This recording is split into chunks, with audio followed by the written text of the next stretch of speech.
हज़रत सैयदा आयशा सिद्दीक़ा रज़ियल्लाहु ताला अन्हा इरशाद फरमाती हैं कि जब रमज़ान का आखिरी अशरा शुरू होता था ना, तो नबी पाक अपनी कमर कस लेते थे इबादत के लिए, खुद भी रात को उठते थे, हमें भी जगाते थे। ये कुछ सोने के दिन तो नहीं है, तो जागने के दिन है। सावन की काली रातों में जब बूंदाबांदी होती है, वो रातों को उठ उठ रोते हैं जब खलकत सारी सोती है।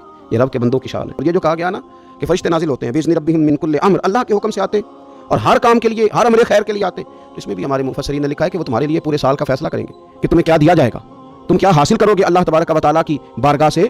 तो इसका माना ये हुआ कि फिर तो ये लेने की रात है। ऐसा ना हो कि फरिश्ते आए हों रब की बारगाह से, ये पैगाम करम हो के देना है और देने वाले सो रहे हों, वो आराम में हो। तो याद रखें, खैरात उसी के प्याले में आती है जिसका प्याला सीधा होता है, और अगर प्याला सीधा ना हो तो खैरात फिर प्याले में नहीं आया करती। तो फिर इसको जो कहा गया ना कि ये सलामती वाली है, तो इसमें एक और बात भी हमारे मुफस्सिरीन ने लिखी है कि इस रात, शैतान तो वैसे ही कैद है, इस रात बंदे का नफ्स भी नहीं उसे तंग करता।